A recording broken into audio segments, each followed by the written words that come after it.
Mom, you need to understand that it's for your own good. This house is too big, requires too much maintenance. Don't you think a smaller apartment would be better? Something more suitable for your age. Lucy's words echoed in my head as I stared at the ceiling of my bedroom, unable to sleep. Tears silently rolled down the corners of my eyes, dampening the pillow that Frank and I bought together more than 30 years ago. That pillow held the dreams of a lifetime, and now only I remained to remember. Before I continue, tell me in the comments which city you're reading this story from, and if you've ever experienced something similar. And don't forget to subscribe to the channel so you don't miss stories like this one. My name is Teresa Franklin. I'm 78 years old, and I live in Riverside, a suburban town in California. I was widowed 5 years ago when Frank passed away after a battle with pancreatic cancer that consumed not only his body, but also our savings and my energy. What remained was this house, our memories, and a loneliness that became my most faithful companion. That night, I couldn't stop thinking about the phone call I had received earlier. It was Thursday, the day of our weekly call. Lucy, my only daughter, always called at 7 o'clock punctually. The calls rarely lasted more than 15 minutes. She would ask about my health. I would ask about the grandchildren I barely see, and we would say goodbye with vague promises of a next meeting that never materialized. But in recent months, something had changed. Lucy and Robert, my son-in-law, began to show a sudden concern for my well-being. The calls became more frequent, the questions more specific. They wanted to know about my medications, how I was managing the house, about my bank accounts. "You're getting very lonely in that huge house, Mrs. Franklin," Robert said last week when they came to visit me for the first time in almost 6 months. "We're worried." His eyes scanned the walls of the living room, evaluating the paintings, the antique furniture, the relics of a life I built with Frank. It wasn't concern I saw in that gaze. It was calculation. "Everything is fine, Robert. I have my friends from the gardening club, my watercolor classes on Tuesdays. I don't feel lonely." "But what if you fall? What if you need help in the middle of the night?" Lucy insisted, sitting on the edge of the sofa, as if not wanting to stay too long. "Have you thought about selling the house? With the money you could buy a smaller apartment, safer, and still have a good amount left to invest." The silence that followed was as heavy as lead. I knew what was behind those words. The house where we raised Lucy, where we celebrated birthdays, Christmases, and graduations, where Frank took his last breath holding my hand. Now it was just an asset to be liquidated. That same week, they returned with a realtor. A young man in a suit with a rehearsed smile who walked around my house taking notes, estimating how much my life was worth in the real estate market. "It's an excellent location, Mrs. Franklin. The Oakwood neighborhood is very valuable. You'll get a great price." I observed that activity with a lump in my throat. Since when had I agreed to sell? How did we get to this point?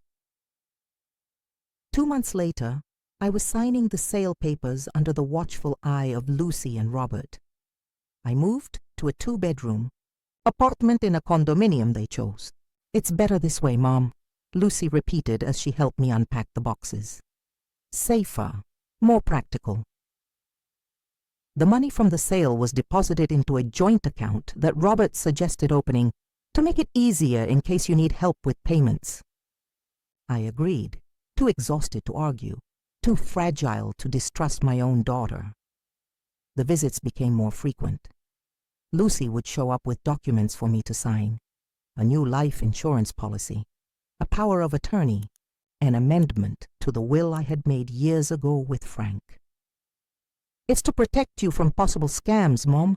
There are a lot of people out there nowadays targeting elderly people." The irony of that phrase would only hit me months later. It was on. a Tuesday in autumn that I met August. We were at the watercolor class at the neighborhood cultural center. He was new to the group, a 75-year-old gentleman with well-trimmed white hair and a smile that lit up his brown eyes.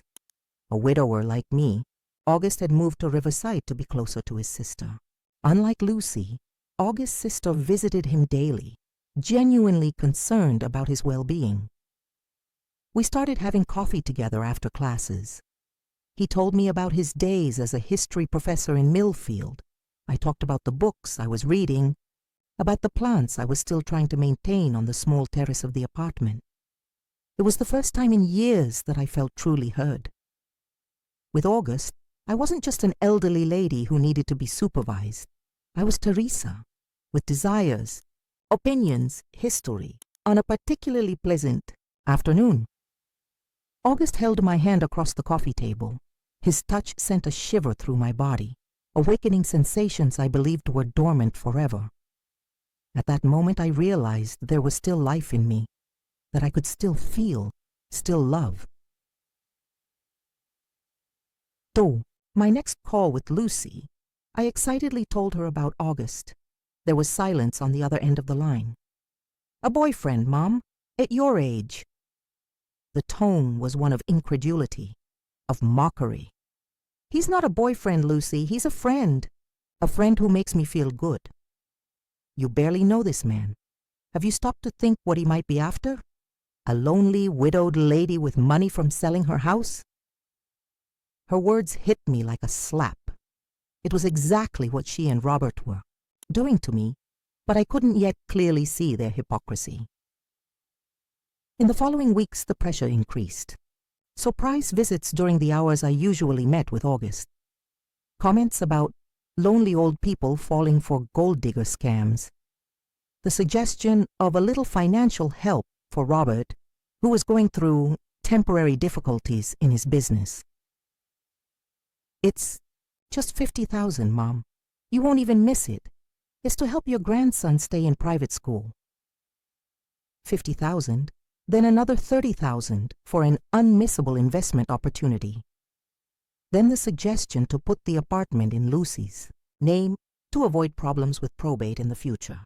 With each request, each document, each visit, I felt smaller, more fragile, as if I were gradually disappearing. Until that Thursday, we were on our usual weekly call. Lucy was talking about my need to reassess my finances, that maybe I should stop spending on silly things like painting classes and think about the family's future. "I need to hang up, Mom. Robert just arrived. Kiss. Take care." I heard the sound of her putting the phone down on some surface, but the call continued. I was about to hang up when I heard her voice again, distant, speaking to Robert. "It was the old lady. It's getting harder and harder to bear these conversations. She keeps talking about those ridiculous classes and her garden friends as if that was important." "And the money? Did you talk about the apartment?" Robert's voice sounded anxious.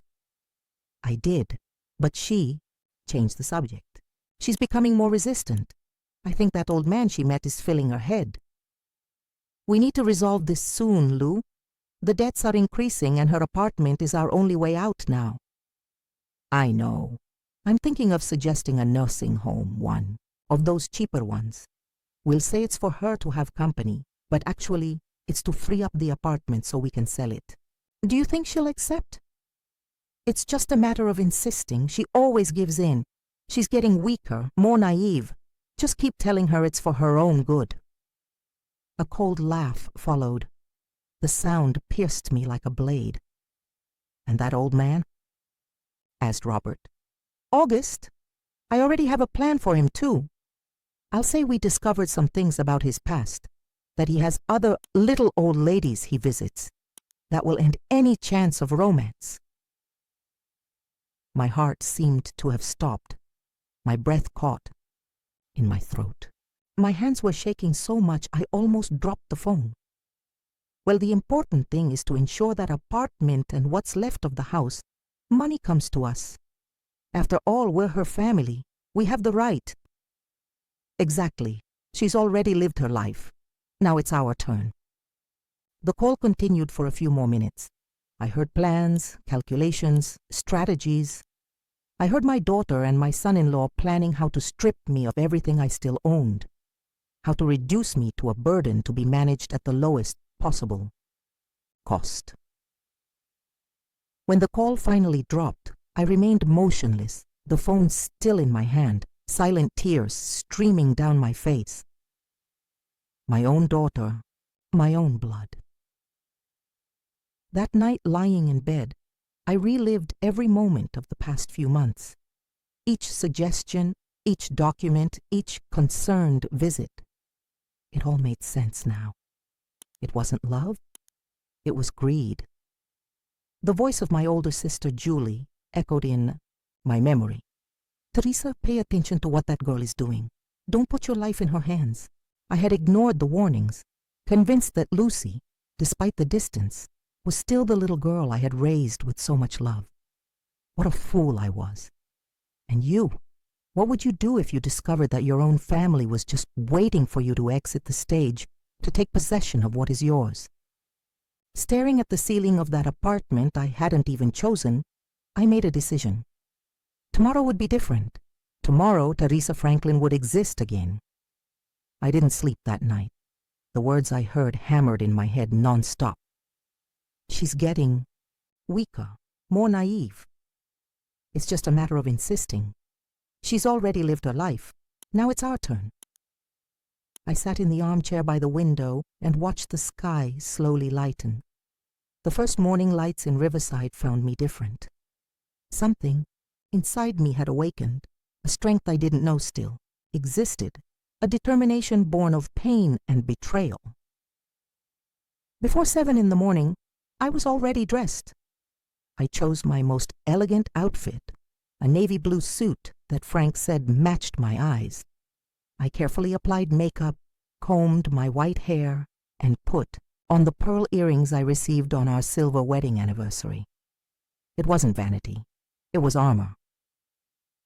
I looked at myself in the mirror and saw beyond the 78-year-old lady that everyone insisted on reminding me I was. I saw the Teresa who commanded a classroom for 30 years. The Teresa who managed the house while Frank built his accounting firm. The Teresa who raised a daughter, cared for her parents until the end, buried a husband without completely falling apart. They forgot who you are, Teresa, I said to my reflection, but you had also forgotten. The first place I visited was Chase Bank on the main avenue of the neighborhood.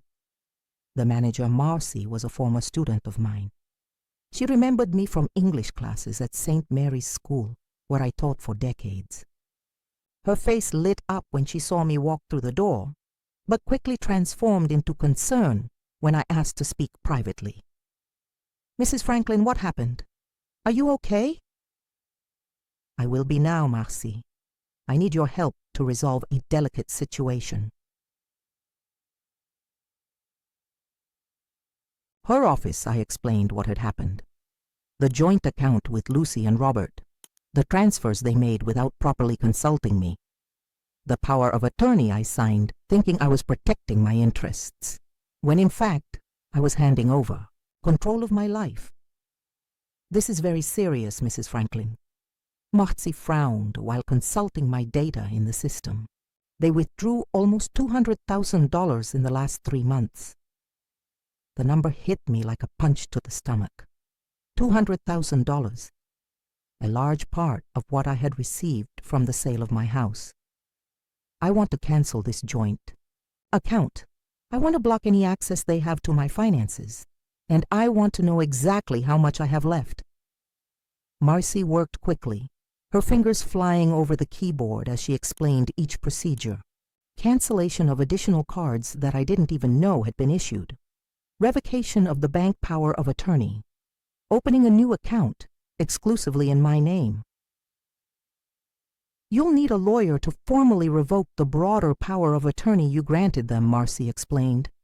I can recommend someone who specializes in elder law if you'd like. I left the bank 2 hours later with a new card, a new account, and the number of Dr. Helen Barrett, who would see me that same afternoon. I had taken the first step. My cell. Phone rang while I was waiting for the taxi on the sidewalk. It was Lucy. I let it ring. It rang again and again. Messages started coming in. Mom, I'm worried. Why did you go to the bank? Mom, call me urgently.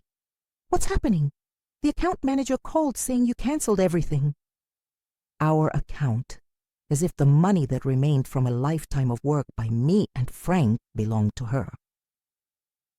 I turned off the phone. I needed clarity, silence to think about the next steps. Dr. Helen's office was downtown, an old building with preserved architecture that reminded me of the days when Riverside was still a smaller, more personal city. The lawyer was around 50, with short graying hair and a direct gaze that inspired confidence. Unfortunately, Mrs. Franklin, cases like yours are much more common than one might imagine, she said after hearing my account. We call this financial abuse against the elderly. It's a form of violence frequently perpetrated by close family members. Violence, the word echoed in my mind. I was being a victim of violence practiced by my own daughter. And what can we do? First, we're going to immediately revoke any power of attorney you've granted. Then we'll document everything that was withdrawn from your account without explicit consent. Depending on the amount and circumstances, we can file a lawsuit for reimbursement. I don't want to sue my daughter, Dr. Barrett. I just want to protect what I have left. She nodded, understanding. I understand. In that case, we'll focus on protection. But we need to be clear with your family members about the legal consequences if they continue trying to appropriate your assets. I spent the following hours signing documents, making statements, taking back control of my life. When I left the office, it was already getting dark. My cell phone showed 27 missed calls and dozens of messages, not just from Lucy, but also from Robert. What's gotten into you? We're coming over now. Why are you doing this to us? To us, as if I were the villain of the story. I didn't go back to the apartment. I wasn't ready to face them. Instead, I took a taxi to my sister Julie's house in Meadow Heights. At 83, Julie was everything I needed at that moment. Wisdom, shelter, and that sometimes painful sincerity that always characterized our relationship. You finally opened your eyes. Teresa, she said, while serving chamomile tea in her cozy kitchen. It was about time. How was I so blind, Julie? How did I not see what was happening?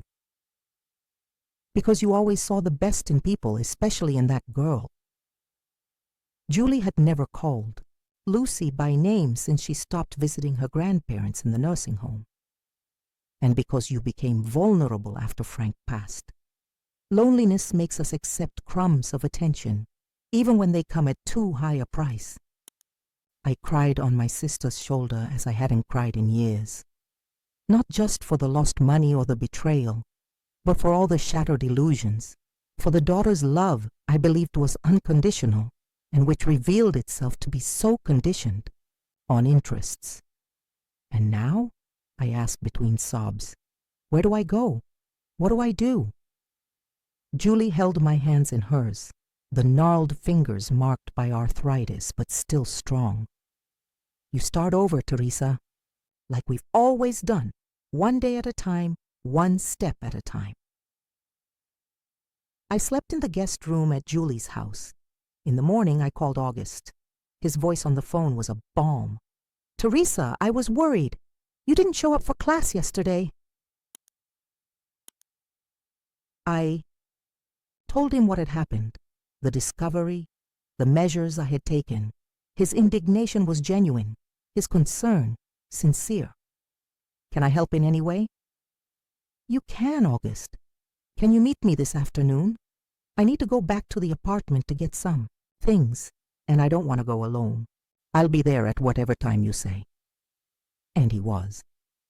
Promptly at 2 in the afternoon, August was waiting for me at the entrance to the condominium. We went in together and he held my hand when the elevator stopped at my floor. There, standing in front of the door to apartment 502, I felt fear for the first time since I had made my decision. What if they're in there waiting? Then you'll say exactly what needs to be said, and I'll be by your side, August replied with a firmness that gave me courage. The apartment was empty, thank God. Quickly I gathered what was most important: personal documents, some photos, essential clothes, medications, and of course, my painting materials. August helped me put everything in 2 large suitcases.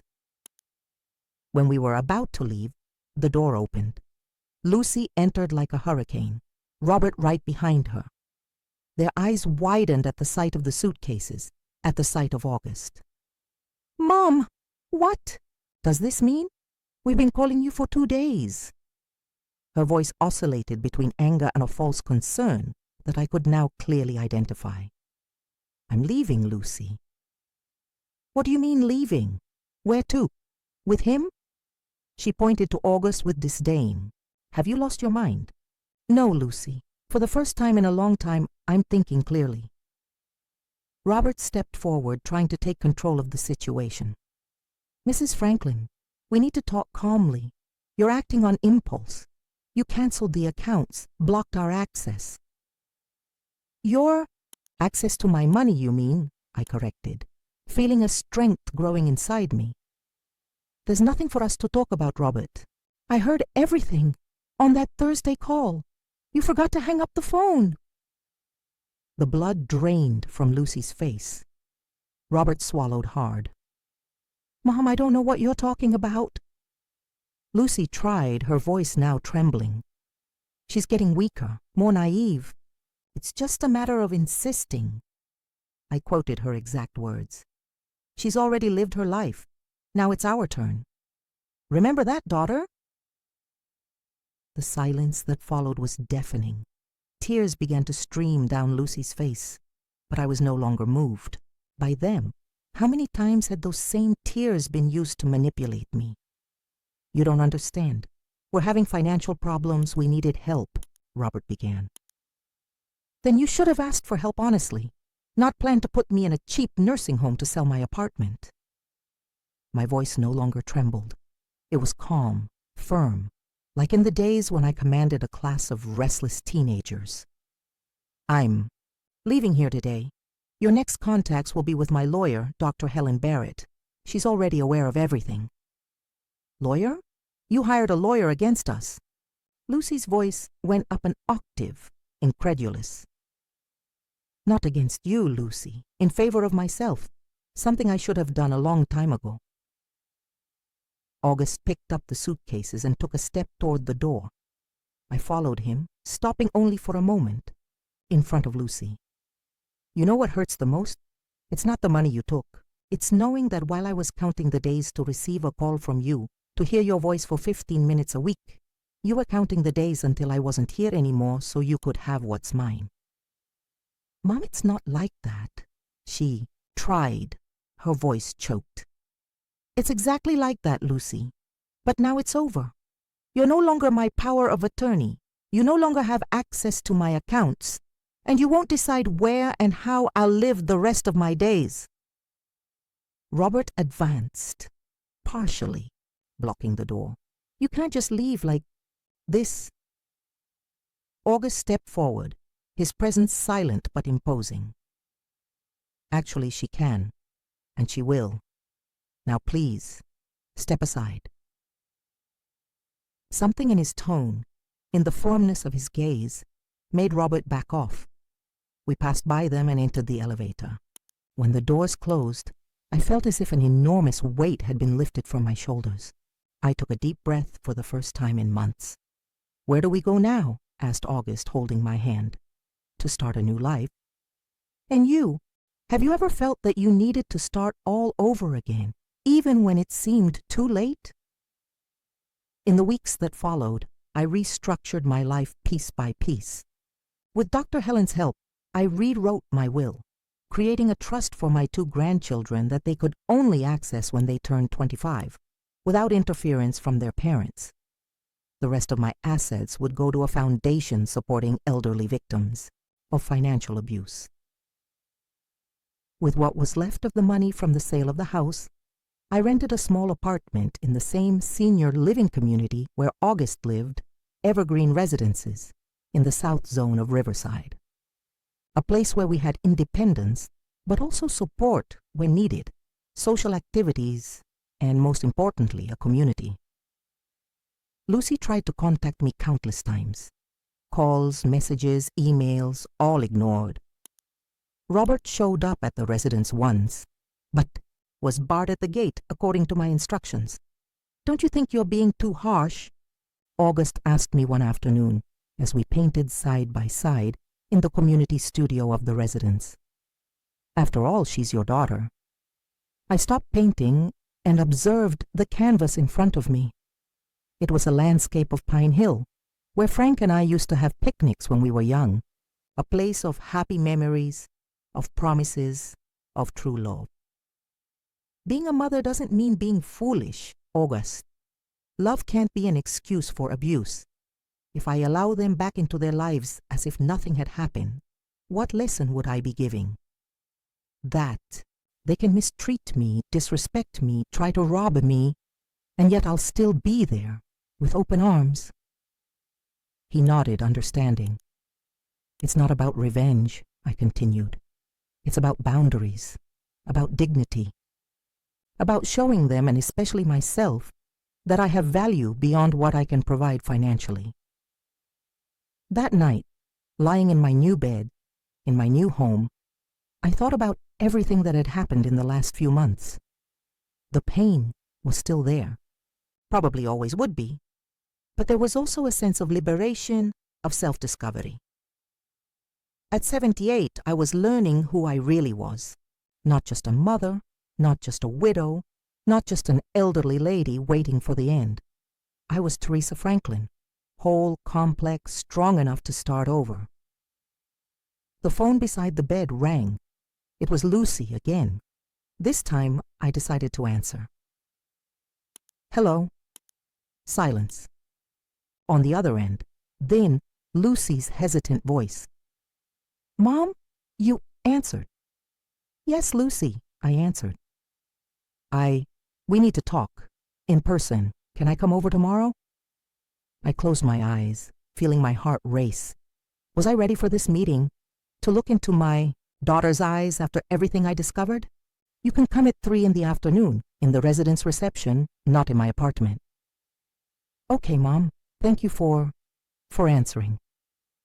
I hung up without saying goodbye. The digital clock on the nightstand showed 10:47 p.m. I knew I wouldn't be able to sleep so early. I got up, put on the light blue robe that Julie had given me as a present, and went out to the small balcony of the apartment. The night was clear in Riverside, with a starry sky that was rarely seen in the center of the city. From a distance, the soft noise of cars on the main avenue could be heard. In the 3 months since I moved to Evergreen Residences, I learned to appreciate these moments of contemplative silence. Solitude no longer scared me as before. I thought of Frank, how he would have reacted to all this. My husband was always protective, perhaps too much so. He probably would have confronted Lucy and Robert much earlier, would have noticed the signs that I, in my maternal naivety, ignored for so long. "You always see the best in people, Teresa," he used to say. "It's your greatest gift and your greatest weakness." He was right. Even now, a part of me wanted to believe there was an explanation that my daughter couldn't be so calculating, so cold.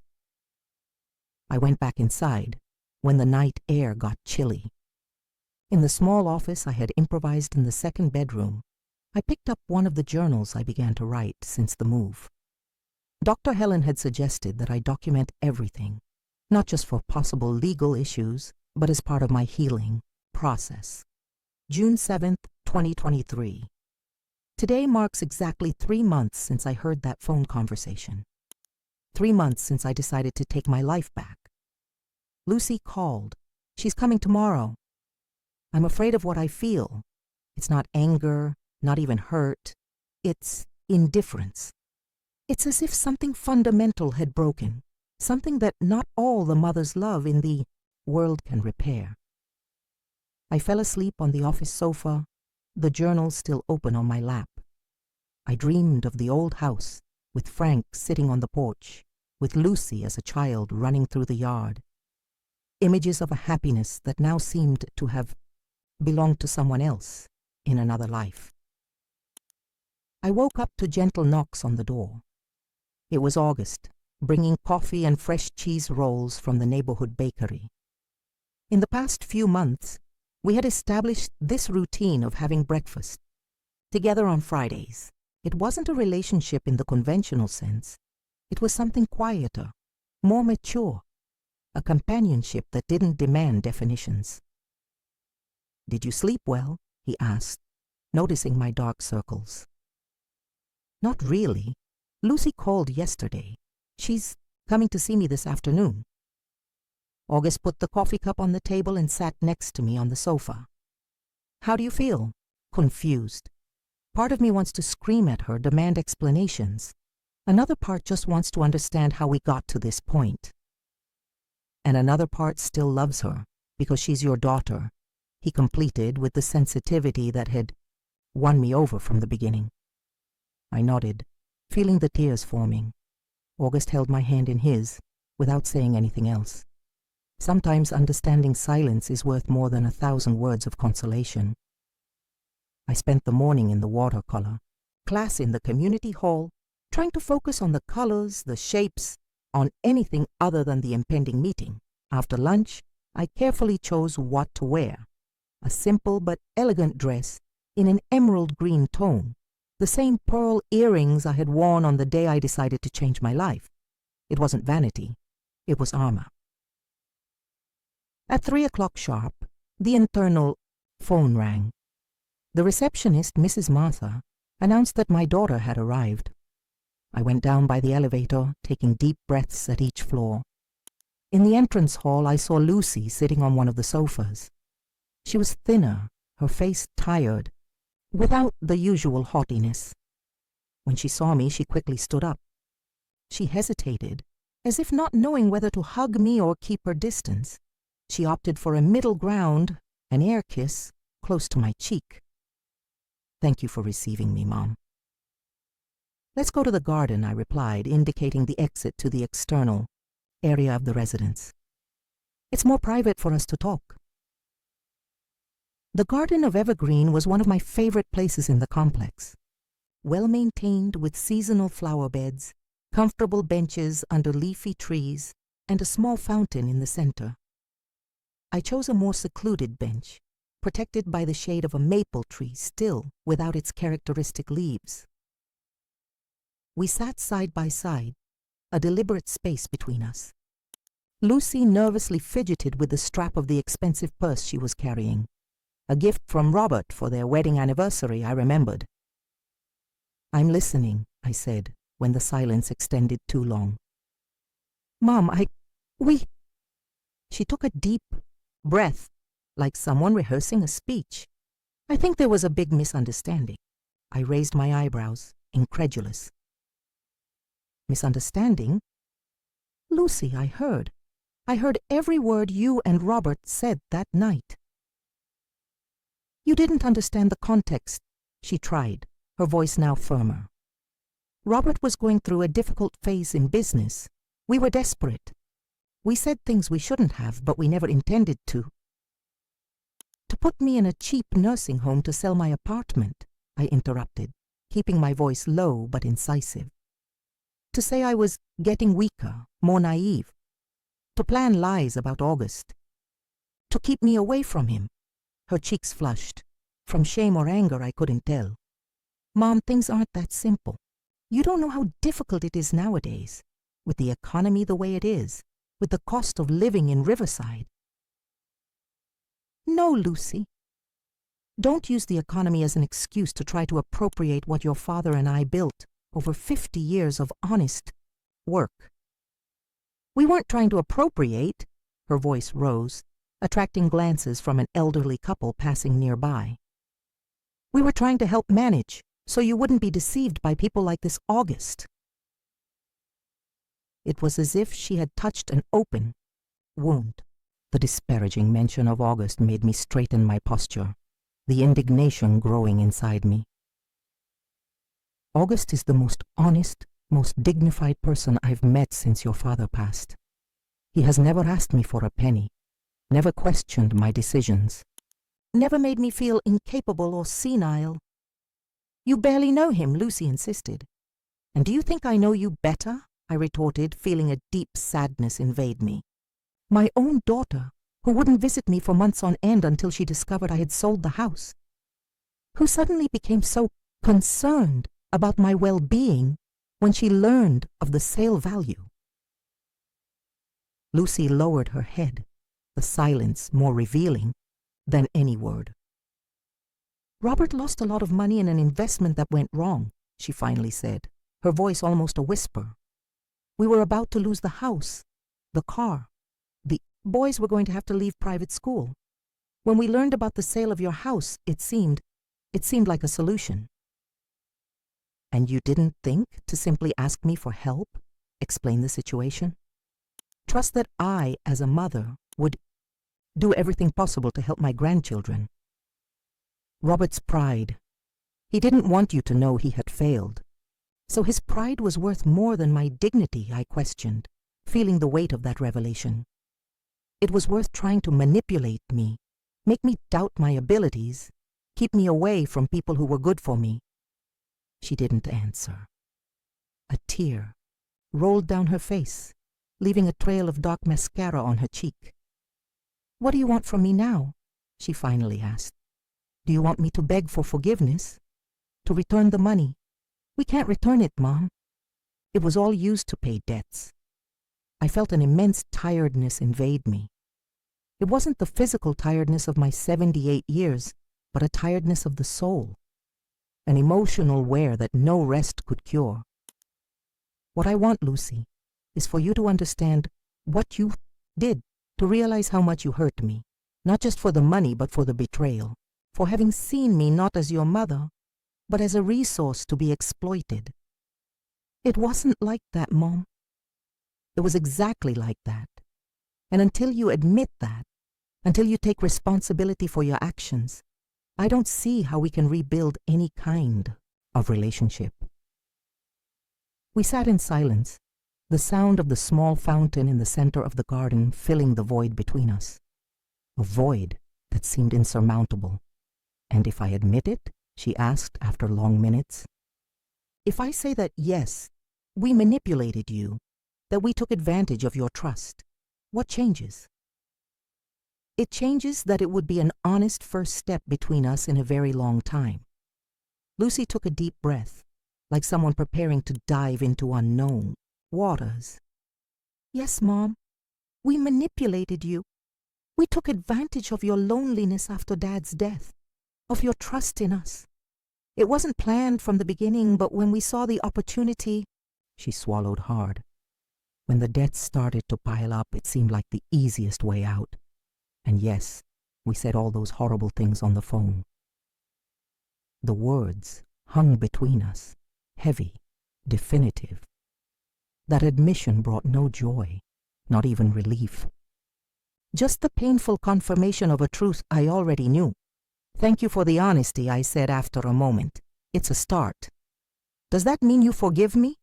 I looked at my daughter, the brown hair she had inherited from Frank, the eyes that once shone with innocence as a child, the face I had kissed so many times over the years. "Forgiveness is a process, Lucy. It doesn't happen overnight. I'll need time. And Robert, the boys, they miss you. My grandchildren are always welcome. They can visit me whenever they want, as long as they let me know in advance. As for Robert," I hesitated, searching for the right words, "I'm not ready to see him yet." "And what about us? Where do we stand?" "We can start with weekly calls. Real ones this time, not those 15-minute obligation calls. And maybe with time, occasional lunches. It wasn't what she expected, I could see. She probably imagined I would give in completely, that the maternal bond would speak louder than everything, that I would give up my dignity for the good of the family. With one condition, I added firmly. No request for money, no investments, or financial emergencies. Our relationship, if it is to be rebuilt, will be based on genuine affection, not on interests. Lucy nodded, her lips pressed into a thin line. And what about your will? The apartment? There it was, the real reason for the visit. My will is made, Lucy. I created a trust for my grandchildren, who will receive a portion when they turn 25. The rest will be donated to a foundation that helps elderly victims of financial abuse. So you disinherited us? It wasn't a question. I prefer to say that I chose to invest in my grandchildren's future and help people who went through what I went through. She stood up abruptly, the mask of repentance giving way to indignation. You can't do this. We're your family. Family, Lucy, is who respects us, values us, and loves us for who we are, not for what we can offer. I remained seated, calm. If you want to be my real family, the doors are open.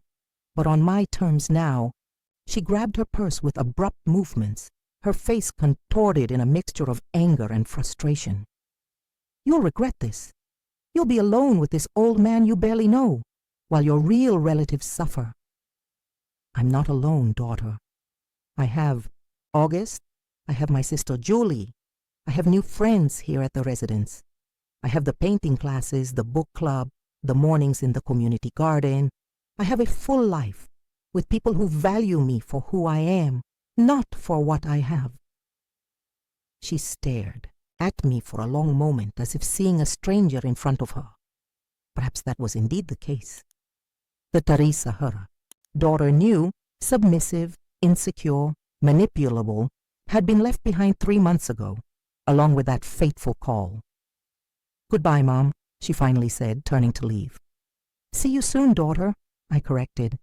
My door will always be open when you're ready for a real relationship. I watched her walk quickly through the garden, her high heels resonating on the stone path. My heart ached, but in a different way now. It wasn't the paralyzing pain of betrayal, but the conscious pain of someone who made a difficult but necessary choice. I remained seated on the bench for some time, observing the gentle movement of the maple leaves above me. In a few months, it would be covered in red leaves, transforming the garden into a spectacle of colors. Such was life, always transforming, always offering new possibilities for those who had eyes to see. And you, have you ever had to choose between unconditional love and self-love? When I returned to my apartment, August was waiting at the door, his face a mask of concern. How was it? Difficult, revealing, necessary. We went in together. He prepared tea while I told him about the meeting, about Lucy's half-truths, about her indignation upon learning about the will. Are you okay? He asked when I finished the account. I'm at peace, I replied, surprising myself with the truth of that statement. I did what needed to be done. The rest is not in my hands.